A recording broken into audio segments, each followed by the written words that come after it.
Escribe en los comentarios desde dónde y a qué hora nos ves. Así podré conocerte mejor. Para apoyar el canal gratis, no olvides suscribirte y darle like. ¿Qué sucede cuando la ambición de una reina se convierte en una obsesión devoradora? Hoy no hablamos de cuentos de hadas, sino de la cruda realidad de una mujer que sacrificó todo por el poder absoluto. Carlota Joaquina de Borbón, infanta de España y reina de Portugal, fue una figura consumida por la conspiración, la intriga y un hambre insaciable de control. Su vida fue una tormenta de traiciones, desde su propio esposo hasta sus hijos, en una lucha desesperada por mantener un mundo que se desmoronaba. Prepárate para descubrir la oscura psicología de la reina que se negó a ceder. En el corazón del Imperio Español, en el Palacio Real de Aranjuez, nace en 1775 una niña destinada a sacudir los cimientos de dos monarquías, Carlota Joaquina de Borbón. No era una infanta cualquiera, era la hija primogénita de Carlos IV y María Luisa de Parma, inmersa desde su primer aliento en un mundo de opulencia asfixiante y poder absoluto. La corte española de finales del siglo XVIII era un teatro de apariencias, un laberinto de etiqueta inflexible donde cada gesto, cada mirada, era un acto político. En este ambiente, la joven Carlota no aprendió a jugar con muñecas, sino con destinos.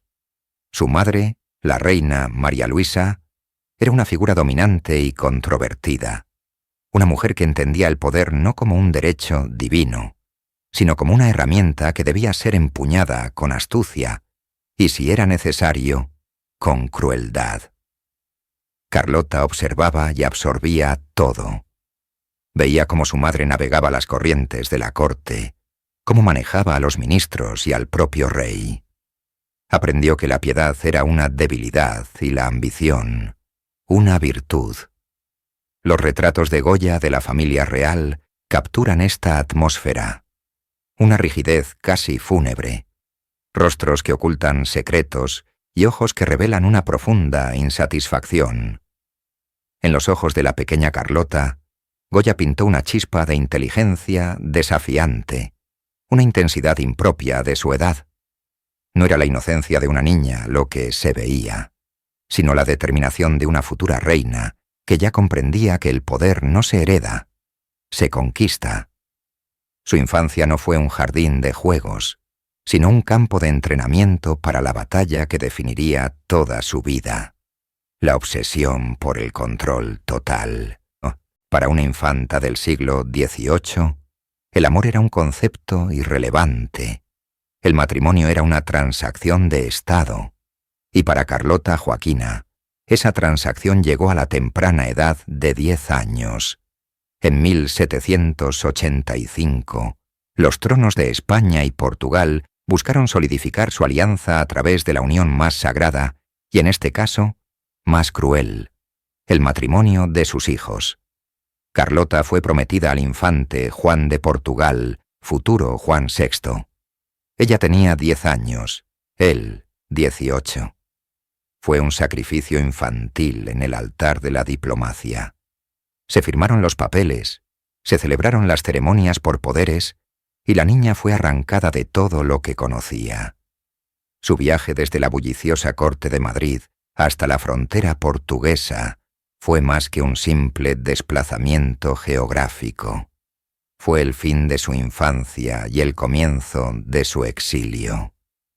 Imaginen el terror y la soledad de una niña de 10 años, vestida con sedas y joyas que pesaban más que su propio cuerpo, entregada a una familia extranjera y a un esposo al que apenas conocía y que le resultaba físicamente repulsivo.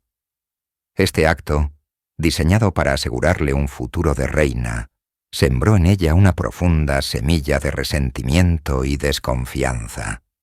Se sintió como una pieza en un tablero de ajedrez, movida por manos invisibles. Esta experiencia traumática solidificó su naciente obsesión por el control. Si otros podían decidir sobre su cuerpo y su destino de una forma tan absoluta, ella juraría para sus adentros que llegaría el día en que nadie, ni rey ni ministro, volvería a tener poder sobre ella. El matrimonio no fue la unión de dos personas, sino la colisión de dos mundos y la forja de una voluntad inquebrantable nacida del abandono y la humillación. La llegada de Carlota Joaquina a Lisboa no fue la entrada triunfal de una futura reina, sino el encierro de un espíritu indomable en una jaula de oro. La corte portuguesa era un mundo completamente distinto al español. Si Madrid era un escenario de intrigas vibrantes y pasiones apenas disimuladas, Lisboa era un santuario de melancolía, devoción religiosa y un conservadurismo asfixiante. Para una joven de carácter enérgico y ambicioso como Carlota, el palacio de Queluz se convirtió en una prisión de lujo. Su relación con su esposo, el infante Juan, fue difícil desde el principio. Él era de naturaleza indecisa, flemática y profundamente religioso. Ella era impulsiva, orgullosa y sedienta de acción. No había conexión intelectual ni afectiva. Este abismo emocional la empujó aún más hacia la soledad y, consecuentemente, hacia la conspiración. Aislada y subestimada por ser joven y extranjera, Carlota comenzó a tejer su propia red de influencias. Aprendió a escuchar tras las puertas, a leer las intenciones ocultas en las conversaciones de salón y a identificar las debilidades de sus adversarios. Transformó su frustración en un arma. Mientras la corte la veía como una niña española malcriada, ella estaba estudiando el poder en su forma más pura. Forjó alianzas con nobles descontentos y cultivó una reputación de ser una mujer con la que había que tener cuidado. Sus aposentos no eran solo el refugio de una princesa solitaria, sino el primer cuartel general de sus ambiciones. Lisboa no doblegó su espíritu. Por el contrario, lo afiló. En la quietud de los pasillos palaciegos, la obsesión de Carlota por el poder absoluto dejó de ser un anhelo infantil y comenzó a tomar la forma de un plan meticuloso y paciente. Sobre la solemne y devota corte portuguesa se cernía una sombra oscura y aterradora, la locura de la reina reinante, María I. Conocida como la Piadosa en su juventud, la madre de Juan VI se había sumido en un abismo de tormento mental y fervor religioso extremo. Sus gritos y lamentos resonaban por los pasillos del palacio, un recordatorio constante de la fragilidad del poder y la mente. Para Carlota Joaquina, vivir bajo el mismo techo que una reina demente fue una lección brutal y formativa. Observó de primera mano cómo la incapacidad de un monarca creaba un vacío de poder, un caos que otros, incluido su propio esposo, luchaban torpemente por llenar. La condición de María no era solo una tragedia familiar, era una crisis política permanente. La reina sufría de lo que hoy podría diagnosticarse como una depresión severa con psicosis, exacerbada por escrúpulos religiosos que la llevaban a creer que estaba condenada al infierno. Este espectáculo diario de debilidad y descontrol tuvo un profundo impacto psicológico en Carlota. Por un lado, la aterrorizaba. La locura era la pérdida total del control, su mayor miedo. Por otro lado, le mostraba una oportunidad. Vio cómo la indecisión de su esposo, el príncipe regente Juan, paralizaba el reino. Esta experiencia cimentó en ella una convicción de hierro. La debilidad, ya sea mental o de carácter, era el pecado capital de un gobernante. Juró nunca mostrarla. La locura de su suegra endureció su corazón y agudizó su pragmatismo político. Si el poder podía desvanecerse en los delirios de una mente enferma, entonces ella lo aferraría con una fuerza implacable, construyendo una fortaleza mental y política que nadie pudiera derribar. finales de 1807. Los ejércitos de Napoleón Bonaparte avanzan implacables sobre la península ibérica. En Lisboa el aire no huele a sal marina, sino a pánico. La monarquía más antigua de Europa se enfrenta a una decisión impensable: abandonar su reino o someterse al emperador francés. Para el príncipe regente Don Juan, la elección es una agonía. Para su esposa, Carlota Joaquina, es una chispa en la oscuridad. La fuga de la corte portuguesa a Brasil no fue una retirada ordenada, sino una estampida caótica. Cerca de 15.000 personas, la familia real, nobles, funcionarios, sirvientes y todo el aparato burocrático del imperio, se agolparon en los muelles del Tajo, abordando una flota improvisada. Se llevaron todo lo que pudieron: tesoros de arte, la biblioteca real, archivos de Estado y fortunas personales, dejando atrás un país acéfalo y a merced del invasor. Para Carlota, este viaje transatlántico representaba mucho más que un exilio forzado. Era una liberación. Lejos de las rígidas jerarquías y las cortes europeas que la habían despreciado por su carácter y su físico, el nuevo mundo se presentaba como un lienzo en blanco. La distancia de miles de kilómetros de Europa no solo era física, sino también psicológica.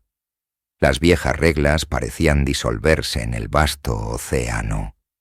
Mientras el barco se mecía, su mente no se detenía en lo que dejaba atrás, sino en lo que podría construir. La obsesión por el poder, hasta entonces contenida y manifestada en intrigas palaciegas, encontró en el exilio el catalizador perfecto. América no era un refugio, era un tablero de juego. La caída de su propia familia, los Borbones españoles, en manos de Napoleón, no era solo una tragedia familiar, sino una oportunidad estratégica sin precedentes. El caos en Europa era su orden. El exilio no la debilitó. Por el contrario, desató la verdadera magnitud de su ambición. La llegada de la corte portuguesa a Río de Janeiro, en marzo de 1808, fue un choque cultural y logístico de proporciones épicas. La ciudad, una pintoresca pero modesta capital colonial, no estaba preparada para convertirse de la noche a la mañana en la sede de un imperio global. Las calles se vieron inundadas por miles de nobles europeos, con sus pelucas empolvadas, vestidos de seda y costumbres refinadas, que contrastaban brutalmente con el calor sofocante, la humedad y la exuberante naturaleza tropical. Para Carlota Joaquina, Brasil fue una prisión dorada. Odiaba el clima, que arruinaba su piel y su salud. Despreciaba a la población local, a la que consideraba incivilizada y vulgar. Su desdén era tan profundo que, según la leyenda, al abandonar Brasil años después, se quitaría simbólicamente el polvo de sus zapatos para no llevarse ni un grano de esa tierra. Aislada y resentida, se negó a vivir bajo el mismo techo que su esposo, el príncipe regente Don Juan. Mientras él se instalaba en el palacio de la ciudad, ella reclamó para sí una finca en las afueras, el Palacio de Botafogo. Este lugar no sería simplemente su residencia, sino la capital de su propio reino de sombras. Allí estableció una corte paralela, un nido de intrigas y conspiraciones. Rodeada de sus damas de compañía y de nobles leales a su causa, Botafogo se convirtió en el epicentro de la oposición al gobierno de su marido. Su obsesión por el control se manifestó en un intento desesperado por recrear la pompa y el protocolo europeos en un entorno que la repelía. Pero más allá de las apariencias, sus salones eran el escenario donde se tejían los hilos de sus ambiciones. Lejos de la vigilancia de Don Juan y sus ministros, Carlota comenzó a mover sus piezas, mirando más allá de las fronteras de Brasil, hacia los desmoronados dominios de su propia familia en la América española. Mientras Carlota Joaquina se consumía en su exilio tropical, los cimientos del Imperio español se resquebrajaban.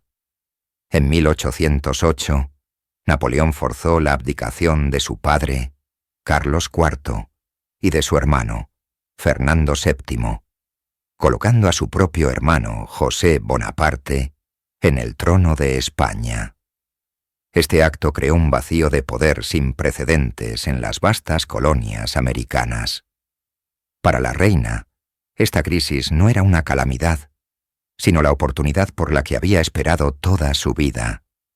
Como hija mayor de Carlos IV y hermana de Fernando VII, se posicionó como la heredera legítima de los Borbones y la depositaria de sus derechos dinásticos en América. Desde su palacio en Botafogo, nació un audaz plan conocido como carlotismo. Su objetivo era establecer una regencia en su nombre sobre el virreinato del Río de la Plata, que abarcaba los actuales territorios de Argentina, Uruguay, Paraguay y Bolivia. No se trataba de un mero anhelo, era una conspiración política en toda regla. Carlota inició una febril correspondencia secreta con figuras clave de la élite criolla de Buenos Aires, como Manuel Belgrano, Juan José Castelli y Saturnino Rodríguez Peña. A ellos se presentó no como una conquistadora, sino como una salvadora, la princesa Borbón que protegería sus tierras del caos y de la herejía napoleónica. Les prometió una monarquía constitucional y una mayor autonomía, seduciéndolos con la idea de convertir a Buenos Aires en la capital de un nuevo y poderoso reino sudamericano bajo su cetro. Su obsesión por el poder absoluto se disfrazó de un discurso de legitimidad y orden. Cada carta, cada mensajero secreto, era un movimiento calculado en su gran partida de ajedrez. Por primera vez, Carlota no era la consorte marginada, sino la protagonista de su propio destino político.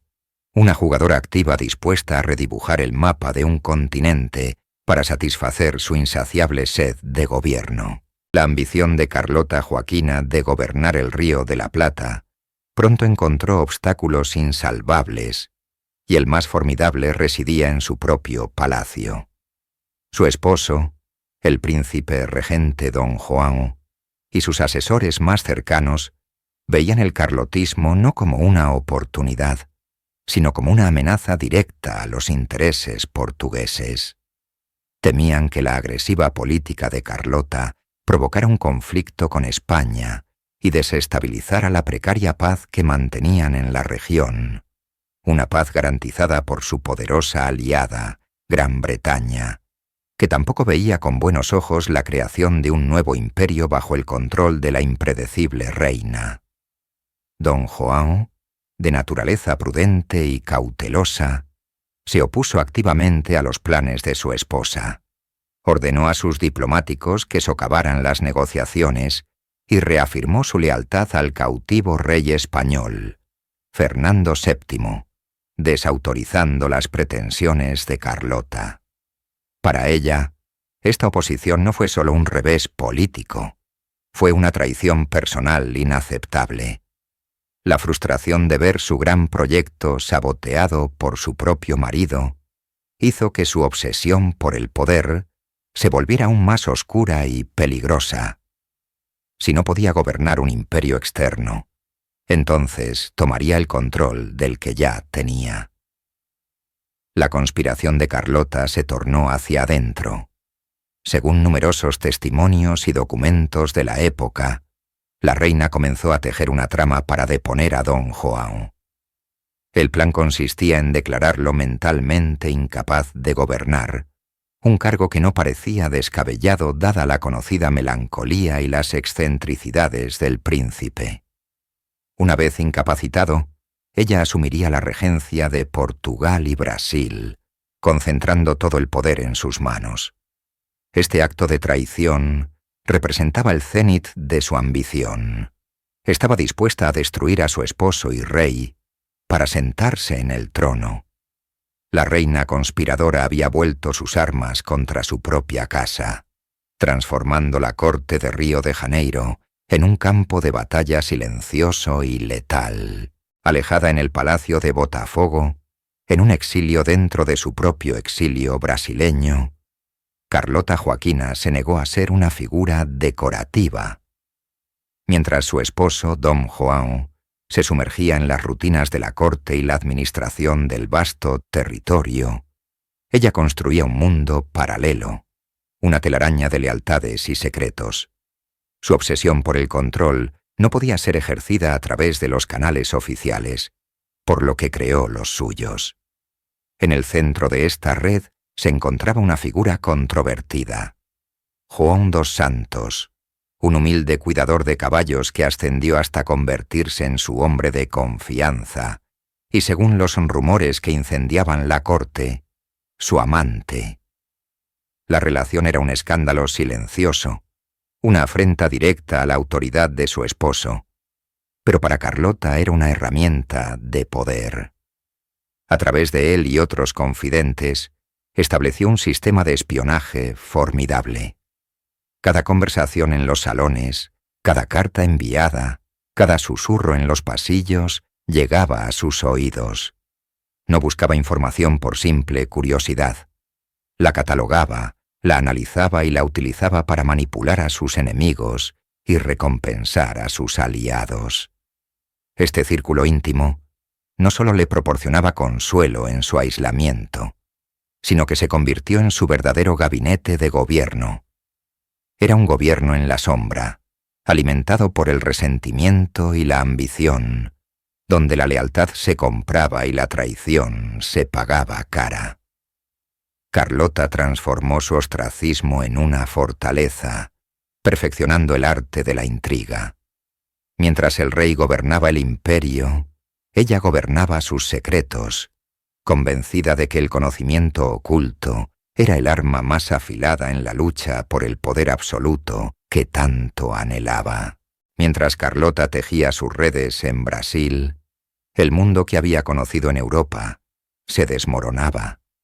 Las ideas de la Ilustración y la Revolución Francesa, que Napoleón había esparcido a sangre y fuego, no desaparecieron con su derrota. Un nuevo fantasma recorría el viejo continente, el liberalismo.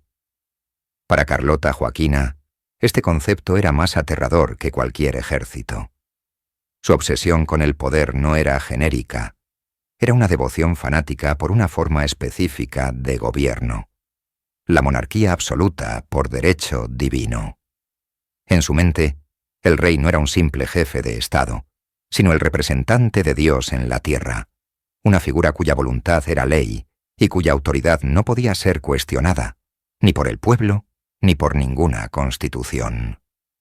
Desde la distancia de Río de Janeiro, recibía noticias de cortes europeas que cedían, que aceptaban parlamentos y cartas magnas. Cada una de estas noticias era una herida personal, una traición a los principios sagrados que ella defendía. Veía a los liberales no como oponentes políticos, sino como herejes, agentes del caos enviados para destruir el orden natural del mundo. Su esposo, João, de carácter más pragmático y conciliador, era susceptible a las nuevas corrientes, lo que la enfurecía. Ella lo consideraba débil, incapaz de comprender que cualquier concesión era el principio del fin. Su absolutismo no era solo una preferencia política, era el núcleo de su identidad, la justificación de su existencia y la de su linaje. Se aferraba a esta ideología con la desesperación de quien ve subir la marea, convencida de que solo ella entendía la verdadera naturaleza del poder y estaba dispuesta a todo para preservar ese mundo antiguo, aunque ya estuviera convirtiéndose en cenizas. La obsesión de Carlota Joaquina por el poder absoluto trascendía su propia ambición. Se proyectaba sobre sus hijos, a quienes nunca vio como descendencia, sino como instrumentos para sus fines. Su matrimonio con João era un fracaso emocional, pero le había proporcionado las piezas más importantes de su tablero de ajedrez. Sus herederos. El primogénito, Pedro, era impulsivo, carismático y con ideas cada vez más liberales, lo que lo convertía en una decepción y una amenaza a ojos de su madre.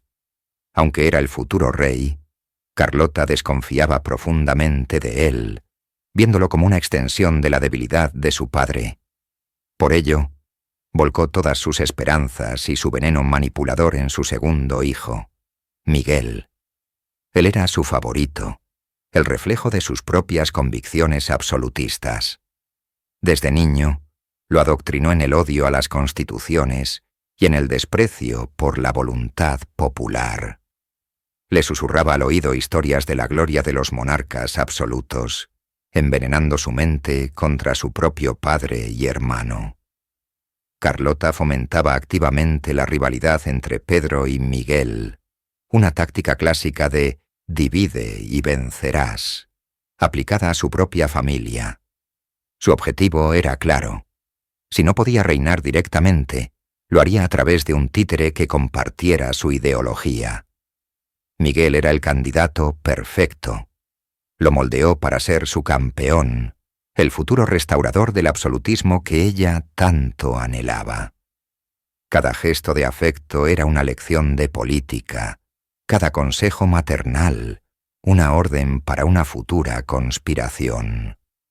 Los príncipes no crecían en un hogar, sino en un campo de entrenamiento para la guerra dinástica que su madre estaba decidida a librar, sin importar el coste familiar. El año 1820 trajo consigo la noticia que Carlota Joaquina más temía. Mientras la corte portuguesa disfrutaba de la relativa calma de su exilio tropical en Brasil, en la metrópoli estallaba la revolución liberal de Oporto. Una sublevación militar apoyada por la burguesía y el pueblo exigía el fin del absolutismo, la redacción de una constitución y, crucialmente, el regreso inmediato de la familia real a Lisboa. Para don Juan VI, la noticia fue un dilema político. Para Carlota fue una declaración de guerra. Su peor pesadilla se había materializado. Los herejes liberales no solo habían tomado el control de su patria, sino que ahora se atrevían a darle órdenes a su rey. La presión sobre la monarquía fue inmensa.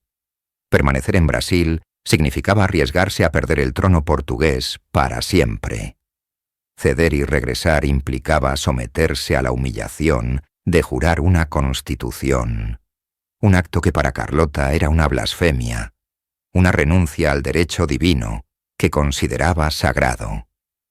En las reuniones del Consejo en Río de Janeiro, su voz fue la más estridente y desafiante. Abogó por la resistencia, por enviar tropas para aplastar la rebelión, por cualquier opción que no fuera la capitulación. Sin embargo, la realidad se impuso. La corte, dividida y temerosa, optó por el regreso. El viaje de vuelta a Portugal en 1821 no fue un retorno triunfal, sino una marcha hacia la jaula dorada que le habían preparado sus enemigos. Para Carlota, cada milla náutica que los acercaba a Lisboa era una derrota. Su rostro, impasible y altivo, ocultaba una furia incandescente. No volvía a casa, volvía al campo de batalla, dispuesta a incendiar el reino antes que verlo gobernado por las ideas que tanto odiaba. El regreso a Portugal en 1821 no fue un retorno a la gloria, sino a una jaula constitucional. La revolución liberal de 1820 había transformado el reino. El absolutismo, el único sistema que Carlota Joaquina consideraba legítimo y ordenado por Dios, había sido derrocado. En su lugar se erigía una monarquía constitucional, un concepto que para ella era una herejía política, una abominación que ponía límites mortales al poder divino de los reyes. Se le exigió, al igual que a su esposo el rey Juan VI, que jurara lealtad a la nueva constitución. Para el rey, pragmático y cansado, fue una concesión necesaria para mantener la paz y el trono. Para Carlota fue un insulto intolerable. La escena fue de un dramatismo calculado. Mientras el rey y la corte se preparaban para el juramento, ella se mantuvo firme. Su negativa no fue un susurro de descontento, sino una declaración de guerra ideológica. Fuentes de la época describen su semblante como una máscara de desprecio regio. Cuando la presión se hizo insostenible, su respuesta resonó como un trueno en los pasillos del poder.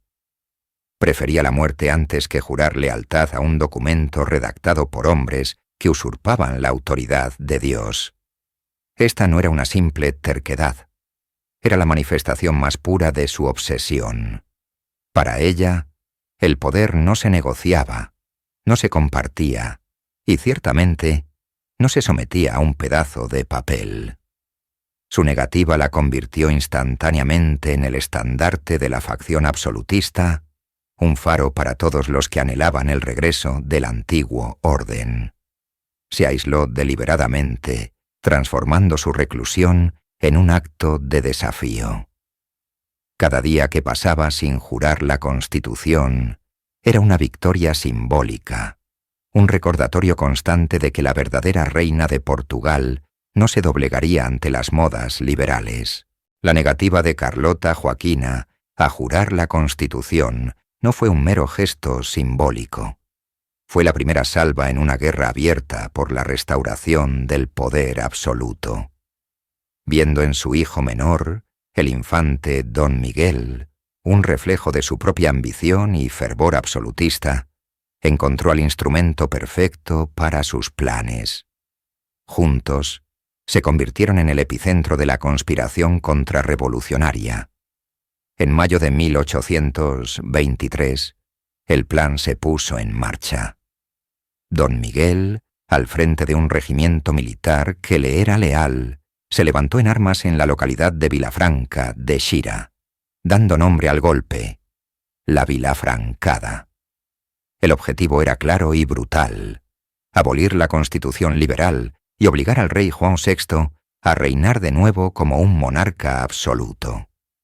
Carlota era la mente maestra en la sombra, moviendo los hilos desde el palacio, coordinando apoyos entre la nobleza más reaccionaria y el clero que veía el liberalismo como una amenaza a su poder.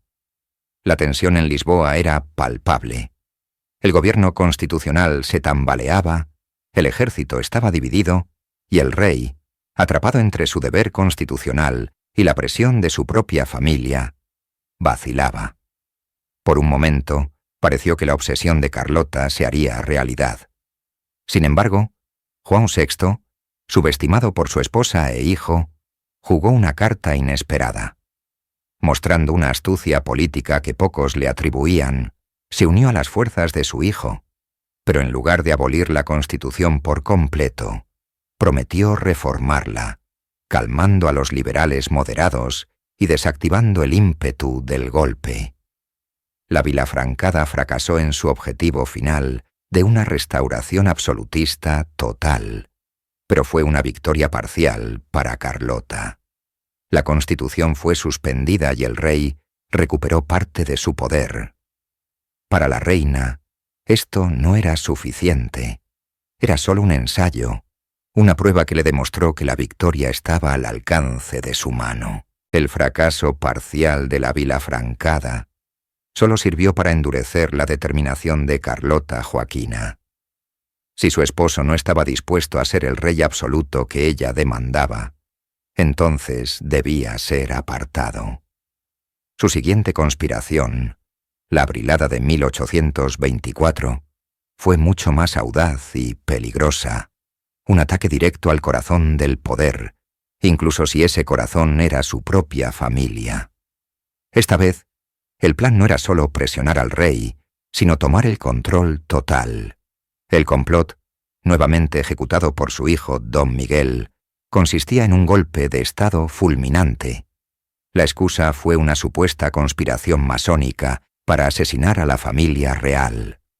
Usando este pretexto, las tropas leales a Miguel tomaron puntos estratégicos de Lisboa y comenzaron a arrestar a cientos de figuras políticas liberales y moderadas, incluyendo a ministros clave del gobierno de su propio padre.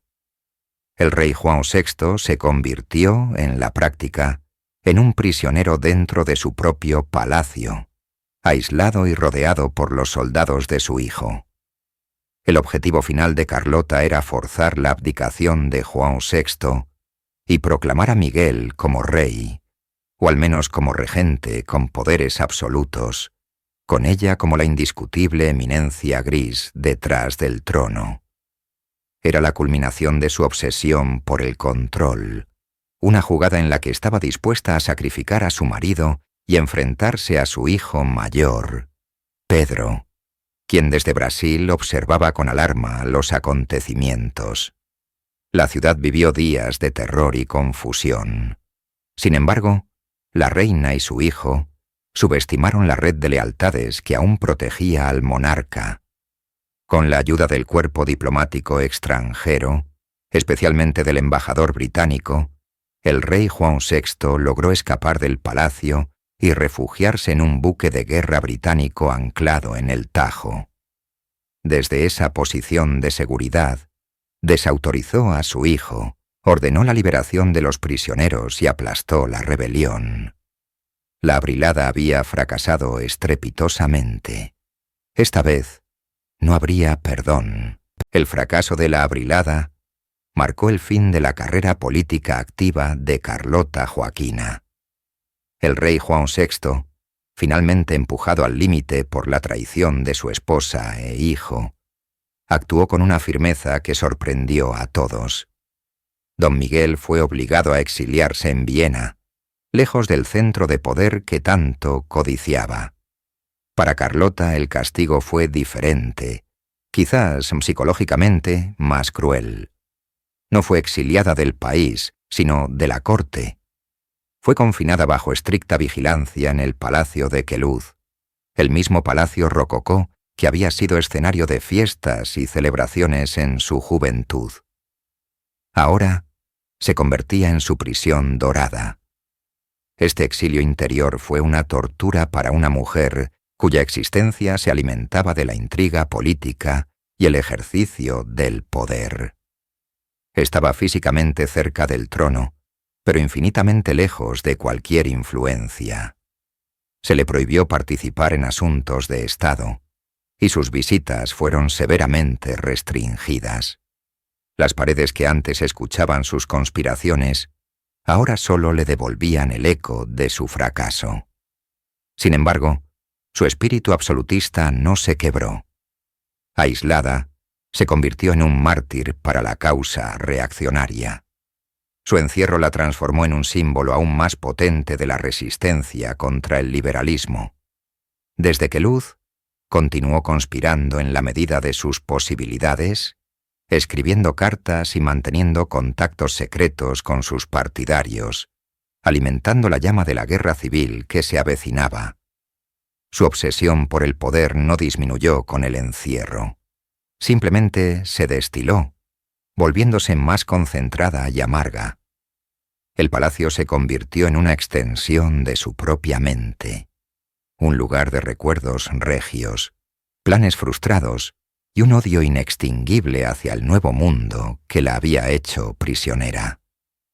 Su cuerpo estaba confinado, pero su voluntad de reinar de forma absoluta permanecía intacta, esperando pacientemente la próxima grieta en el sistema para volver a intentarlo. El 10 de marzo de 1826, el palacio de Benposta se sumió en un silencio ominoso. El rey Juan VI, un hombre desgastado por el exilio, la revolución y las traiciones familiares, moría entre terribles convulsiones. Oficialmente, la causa fue una enfermedad repentina, pero en los pasillos y las cortes de Europa, una palabra se susurraba como un veneno: arsénico.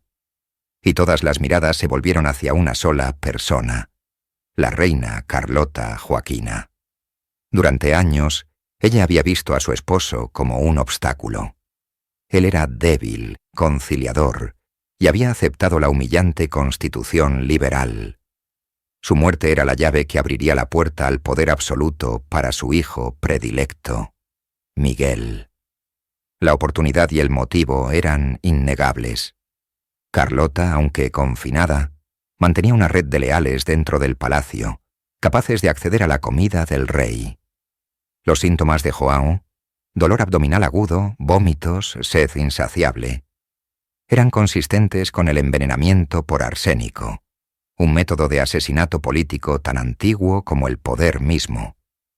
Nunca se realizó una autopsia concluyente, dejando que la sospecha fermentara y se convirtiera en una verdad no oficial. La frialdad de Carlota durante el luto fue escalofriante. No hubo lágrimas, solo un cálculo frío y una anticipación apenas disimulada. Para ella, la muerte de su esposo no era una tragedia personal, sino un movimiento estratégico crucial en su gran partida de ajedrez por el alma de Portugal. Fuera veneno o el destino de un cuerpo agotado, el fallecimiento del rey creó el vacío de poder que Carlota había estado esperando toda su vida. El tablero estaba despejado y la reina estaba lista para coronar a su rey. La muerte de João VI desencadenó la jugada maestra de Carlota Joaquina. El heredero legítimo, Pedro, ahora emperador de Brasil, propuso una solución de compromiso.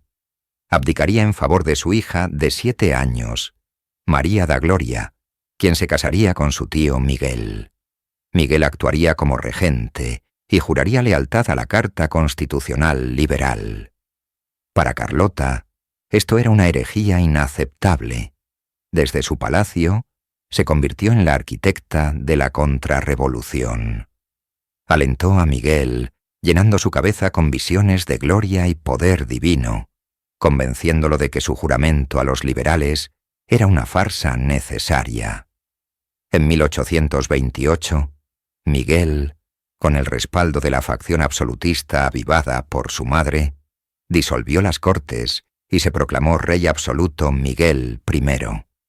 El triunfo de Carlota fue total. Como reina madre, era la eminencia gris detrás del trono, la ideóloga de un régimen brutal conocido como el reinado del terror. Portugal se sumió en una oscura era de persecución. Se crearon tribunales políticos para cazar, torturar y ejecutar a miles de liberales. Las prisiones se llenaron de intelectuales, comerciantes y cualquiera que fuera sospechoso de albergar ideas de libertad. Carlota Joaquina no solo aprobó esta purga, sino que la impulsó con un fervor casi religioso.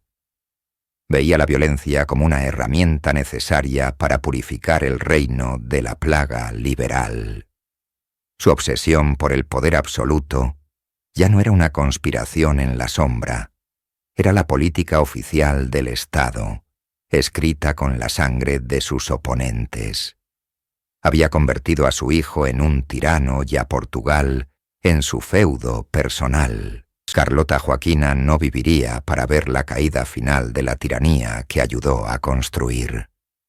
Murió el 7 de enero de 1830, mientras la guerra civil que había provocado comenzaba a intensificarse. Sus últimos años fueron una extraña mezcla de aislamiento y furia impotente. Aunque su hijo Miguel ostentaba la corona, el conflicto con los liberales, liderados por su odiado hijastro Pedro, ya se perfilaba en el horizonte.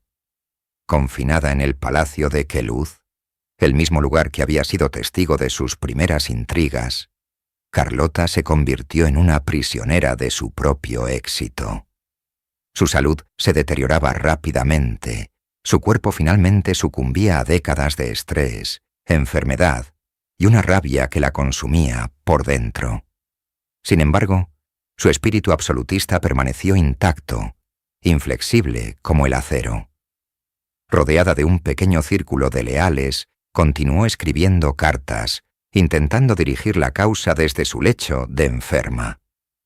Rechazaba cualquier noción de compromiso, viendo la más mínima concesión a los liberales como una traición a Dios y a la monarquía. Su mente, atrapada en un cuerpo frágil, seguía siendo una fortaleza de convicción reaccionaria.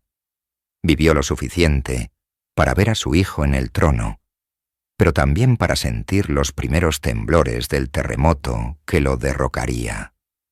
Murió aislada, amargada y derrotada en sus ambiciones a largo plazo, pero psicológicamente jamás se rindió. Hasta su último aliento, Carlota Joaquina fue la encarnación de una voluntad indomable, una reina que prefería ver el mundo arder antes que ceder en sus principios, por muy tiránicos que fueran. El legado de Carlota Joaquina está manchado de sangre y teñido por la oscuridad de su obsesión. A diferencia de otras reinas que son recordadas por su mecenazgo, su diplomacia o su piedad, Carlota es recordada como un ciclón político, una fuerza de la naturaleza dedicada a un único y destructivo propósito: la preservación del poder absoluto. Su muerte en 1830 no puso fin a la guerra, sino que la dejó como un fantasma que planeaba sobre el conflicto que ella misma había hecho inevitable. En la memoria histórica de Portugal y Brasil, se convirtió en la personificación de la tiranía reaccionaria. Para los liberales, era un monstruo, una mejera de queluz que conspiraba en las sombras.